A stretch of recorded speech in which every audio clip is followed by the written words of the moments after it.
What is going on, guys? Thanks for clicking on this video, and in this video we're going to be finally doing something that I've meant to do for a long time, and that is reviewing something. I'm going to give you my 100% review of a product that I haven't done. I don't recall ever on my channel. I have reviewed movies before, but I want to review a product, something that I've wanted to do for a long time, and as you can tell obviously by what's in front of me, today I'm going to give you guys my review of the Nintendo Switch. Now, it's kind of perfect timing in my opinion because the Switch has officially been out for 1 month as of the 3rd. So I have had an entire month getting to play with this thing inside and out, checking out everything that it can do, taking it with me on the go, really using it. An entire month to use a product I feel is a perfect amount of time for me to give you guys an unbiased opinion and tell you how this device really is after a month of everyday usage, because I have been using this for the most part every day since I got it. Okay, so I kind of want to stay on track with this video, so there are 5 key things that I want to bring up in this video for my review for the Nintendo Switch. And those 5 things are the battery, portability, durability, should you buy one right now, and my overall score. I think those are the 5 pretty big things that I need to hit in the video, so we'll just stick with those ones. But okay, so number 1, battery. I want to talk about the battery life on this thing because that was a big question and issue people had in the very beginning of the Switch. So I want to address that. How is the battery life, not only after a month of me using it, but just how is the battery life in general when I'm using it? So to let you guys know, I have taken my Switch on a flight with me already. It's gone on an airplane. In fact, the flight was over 5 hours long and I took it with me and played it both there and back. And to give you an honest answer as to how long the Switch's battery life lasted while I was on my flight, it was about 3 hours. That's how long it lasted, about 3 hours. And I played it like I think literally right after we took off and then up until we had like 2 hours left in the flight. So it lasted me about 3 hours, which I think is better than what Nintendo said, which was like 2.5 hours of the Switch's battery life would be playing Breath of the Wild, which is what I was playing, mind you. But I was using headphones, so I don't know if that, I imagine that helps with the battery life a little bit because it's not using power to send the sound out through the speakers. And my screen was not at full brightness capacity because I didn't need it to be. It was very dark playing, so I had it at about halfway brightness, played Breath of the Wild. It lasted me at least 3 hours, if not a little bit longer than 3 hours. I honestly think flights, airports in general, is really going to be when you see this thing die. Either long road trips or long flights. I feel like that's really going to be the only time when you see this thing dying on you, because other than that, I've taken this to hair appointments for Katie that she dragged me to that otherwise would have been super boring for me, but I got to chill in the chair and play my Switch in Breath of the Wild for 2 hours, and it lasted me, and I came home and still had like 40-something% battery life left and just threw it back on the dock. So in most cases, the battery life, in my opinion, is fine. It is a fine battery life, especially when you really consider the type of power and game like Breath of the Wild is, like what it's pushing out in that amount of time. So to end this topic off, battery life I feel like is not terrible. In a general scenario, in most cases it will be fine, but it did end up dying on me on my 5-hour long flight,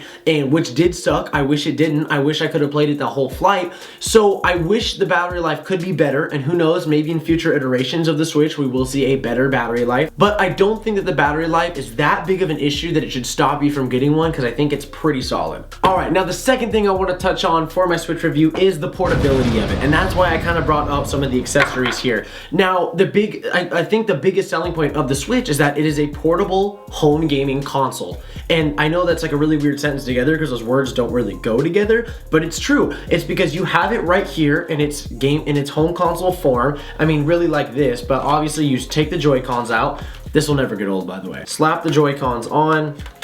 There's your home gaming console experience. Here's your console, here's your controller, you got your TV, you're playing. It's fantastic. But the portability aspect of it, obviously I'm playing Breath of the Wild before I go to the airport for my flight. I'm sitting there on my TV, all of a sudden it's the night before. I know that this is fully charged up because it's just been sitting in the dock. I take out the Joy-Cons, set the grip to the side, I put the Joy-Cons back on the Switch, I pick up my Switch, and I take this, which I highly recommend if you're going to be traveling a lot and really using the Switch for its purpose, getting a case for it like this, which I talked about in my other Switch video. I open this up, throw it in there, just throw those in there like that so there's enough room. and zip it up. Boom, throw that in a backpack, and then when I get to the airport, this is in my backpack, in my carry-on, already in my lap, waiting for me to play on, and it's really the size of a large book, or like a skinny, like an elongated book, I guess. But so portability, I have to say, it really doesn't get much more portable than this.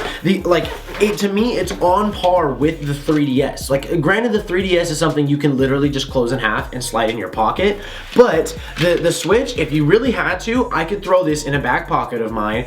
I mean, it would look kind of weird, but it is still skinny enough width-wise to fit in a back pocket, but also you can take the Joy-Cons off just like this, and then you just have the screen to work with. Then you open up a whole nother door where you can put the screen in your back pocket and the Joy-Cons in your front pockets, and then you literally do have your console in your pockets. It's pretty crazy when you really think about it. But also, when you're sitting in the plane, there's so many different options where, like, portability-wise. I'm sitting back, and airplane seats, if you guys have ever flown, you may know, can be very uncomfortable. And mine, the second flight, were very uncomfortable, and it kind of sucked. So half the time I'm sitting there, I'm trying to lean back as far as I can, and I'm playing Zelda just like this, which is enormously comfortable. Then I'm not gonna lie, like I kind of got tired sitting like that after like an hour and a half.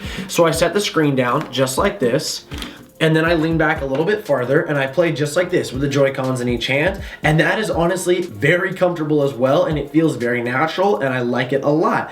I also brought the Joy-Con grip with me on my trip. So I sat in the airplane, attached these to the grip like this, and sat back and literally had my own little controller and my little screen playing The Legend of Zelda Breath of the Wild 40,000 feet in the air.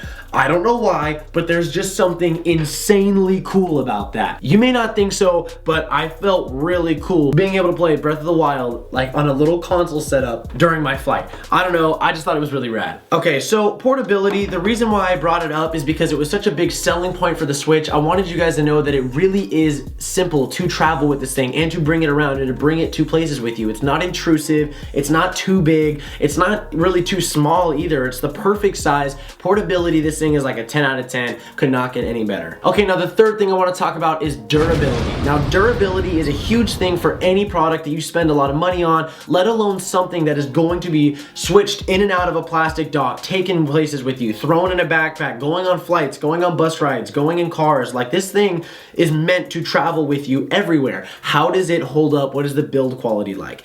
Now, in my honest opinion, I feel like there are certain things about the Switch that could have been built better. For instance, I don't know if you'll be able to pick this up on the camera, but right here is where your game card goes. Right in here is where The Legend of Zelda is sitting right now. Now, this little flap right here that you close when you put a game in and out, it closes for the most part, but for some reason, it's just something that bugs me. It wants to kind of, it turned on.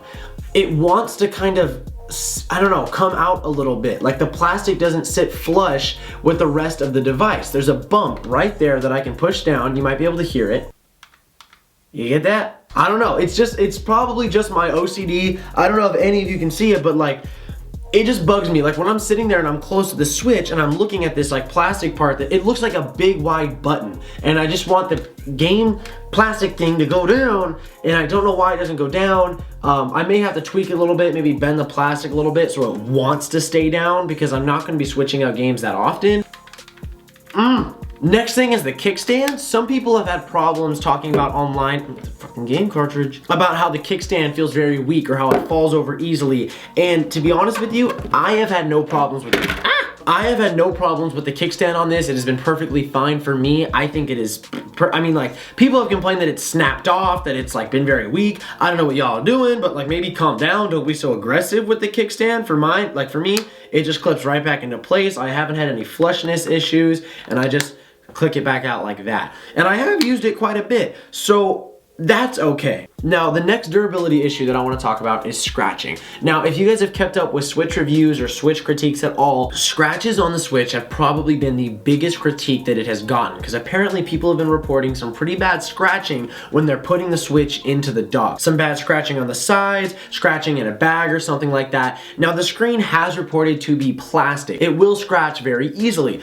the biggest reason why I got a case. Again, I cannot recommend just getting a case enough for throwing it in places. Up until this point, I had not noticed any scratches on my Switch at all. And I shit you not, right before I started filming this video, I was taking a deeper look at my Switch, and there are some very minute yet noticeable scratching on the black borders of the Switch right here, which is the part that would get scratched on the inside of the dock. So there are a couple lines that I see, not a big issue, nothing that you will notice at all really ever unless you're trying to take an in-depth look at it like me. And it's a good thing that it isn't on the screen itself, it's on the black border part that I'm trying to show you right there. But it is something that happened, and I wanted you guys to know that if you get it, I'm starting to recommend getting a screen protector, which is something I will go out and pick up for this thing. Just one clear thing over it to protect it from any more scratching. So that is something else. Finally, to end durability, I wanted to say that the Joy-Cons have given me no problems at all build-wise. They feel very solid. I have been switching these things in and out of every configuration.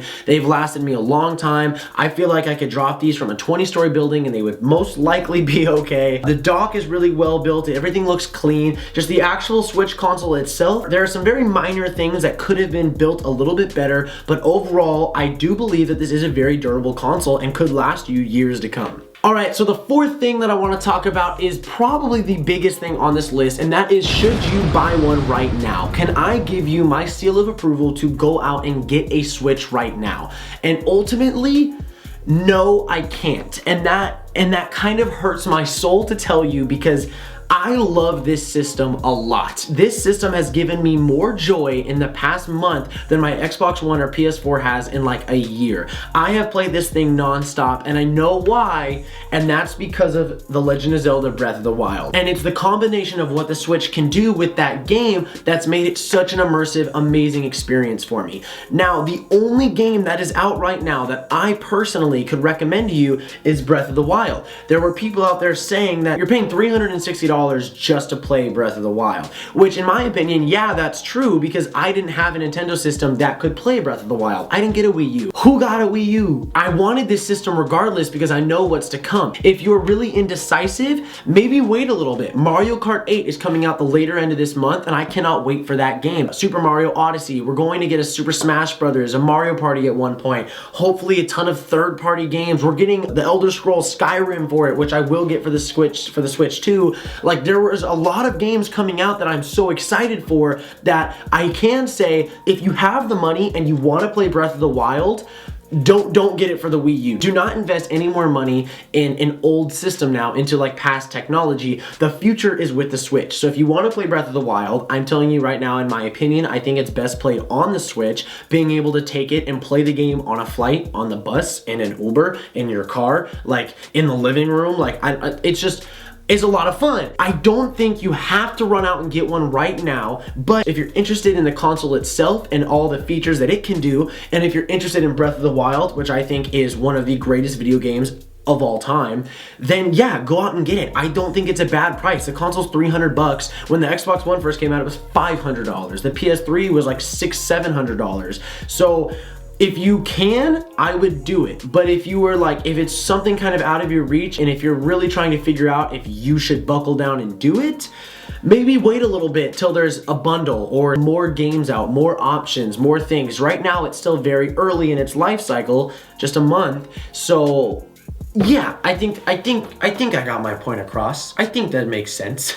If you want to do it, you won't be disappointed at all. But if you're on the fence, maybe wait a little bit till some more things come out. All right, now the fifth thing, my score, my overall score, my review, what I want to grade this console, I'm going to stick with how I normally do things, and that is bronze, silver, gold, platinum, diamond. That's like a 1 through 5 scoring system. For all the new guys who aren't quite sure how I grade things yet, I am going to give the Nintendo Switch, drumroll please, I don't even know if I'm gonna edit this in, I'm not quite sure, a platinum medal. I'm going to give the Nintendo Switch, or I'm going to award the Nintendo Switch with a platinum medal. That is a 4 out of 5. I was on the fence of giving it a perfect score, a 5 out of 5, but I held back solely because of the battery life and the durability. I wish that it wasn't a plastic screen, and I wish that the battery life was just a little bit better. It still isn't bad, but I do have some gripes. That's why it's not a perfect system. I don't believe a perfect system exists, but for me, this is the closest thing to a perfect system that I have had in my home